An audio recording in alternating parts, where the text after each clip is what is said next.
All right, we're here. The drag queen. It's great to be back with you. We love you at Queerty, so it's always good to have a few minutes. Thanks for joining us. Oh, thanks. My pleasure. Sure, and congratulations, first of all, on season 2. I saw the announcement this morning from HBO that you're going to be back next season. It feels really good. I'm not gonna lie. I'm super grateful, and I don't know. It's really happening. I'm like in the second season of my own show on HBO. I'm fixing my curtains so my apartment looks nicer. There we go. It's all good. It's all good. That is really exciting, and shows are moving up in the world. Now, before we get into the show, I feel like I'd be remiss if I didn't ask, with everything that's going on right now with pandemics and protests, how are you? Are you okay? Are you getting by? Are you safe? Are you healthy? I think the answer is, all things considered, I'm doing well. That's great to hear. Yeah, that's the best answer. It's a roller coaster of emotions. I've gone from crying to laughing to mourning to anger, all within a day, quite frankly. Sure. And let the record show, you were one of the first celebrities that I saw to speak out about the death of Mr. Floyd and call for protests. Have you been participating in person, joining the protesters on the streets? Well, what I have been doing is I've been going to pick my friends up from jail. And if you go down to One Police Plaza, there's essentially like a welcoming party of people who are receiving people from jail. So that when you come out, you're not like lonely, you know what I mean? And I've also been doing my part because I realized too that I have a really big voice from the internet, and like I can reach a lot of people from my cell phone and from my Twitter account. I have over 400,000 Twitter followers and 1.2 million Instagram followers. So I'm also realizing I can mobilize that way very effectively as well. That's fantastic. It's fantastic to hear. So I just saw the finale. We were here last night. And one thing that really stood out in that episode was you talking about some of your autobiographical details, specifically how dejected and lonely you felt until you found the queer community. That's a feeling I completely identify with there, and I'm sure a lot of your viewers do as well. It's part of the reason I think a show like We're Here does so well right now is it's exactly what we need to see fairy drag queens, coming down and fairy drag mothers coming and helping small town people. Did you say yes right away when you were approached about doing the show?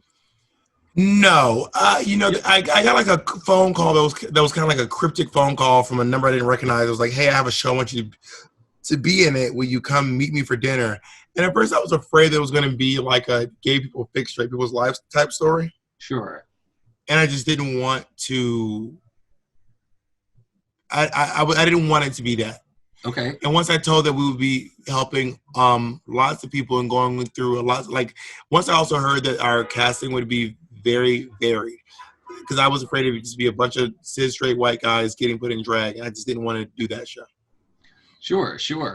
So,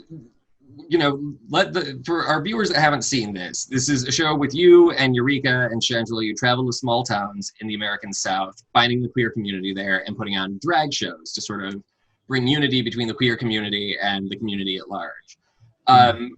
One of the first questions I had watching, you guys go to Gettysburg, you go to Branson, Missouri. Did you ever feel unsafe in any of the locations you were in? Were you harassed at all?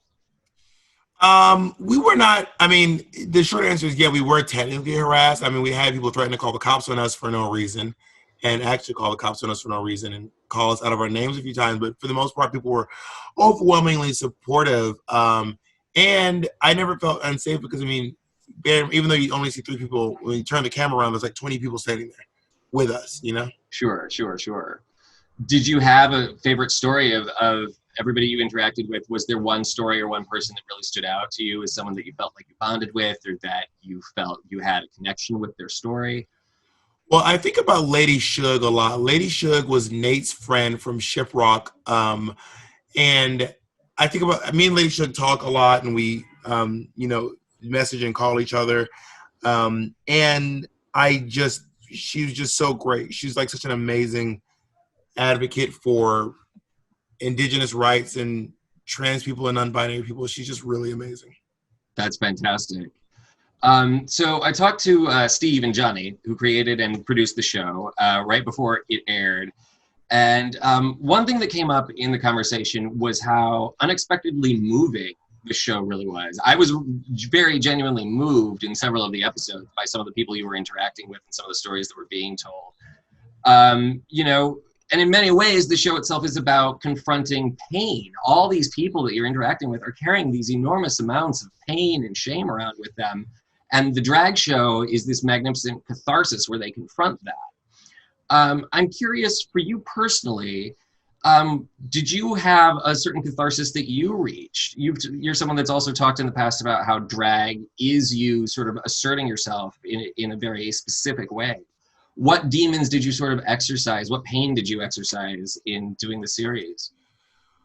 Well, I don't know that I would say I exercise demons in the show, but I will say that like being able to open up to other people and see the connection that we have despite the differences geographically or physically, and realizing that being able to connect each other on a human level outside of just, you know, me being like a famous New York City TV drag queen, and being able to connect with a group of indigenous queers in Shiprock. And I'm like, we have a lot of the same struggles. We have a lot of the same stories. And it really moved me. And the whole process was cathartic.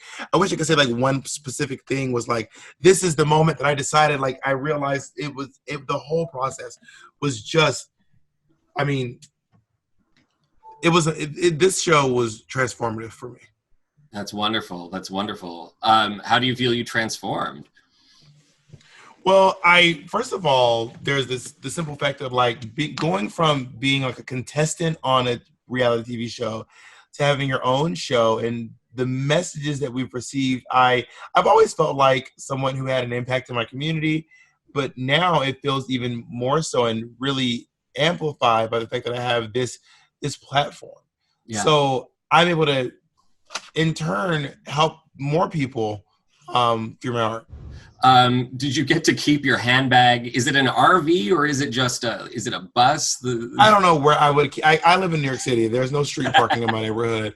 So that's somewhere with the art department right now. It's like a van with a big Birkin bag like wrapped around it. It's really a work of art. I don't even know how they did it and transported it to like 6 different towns.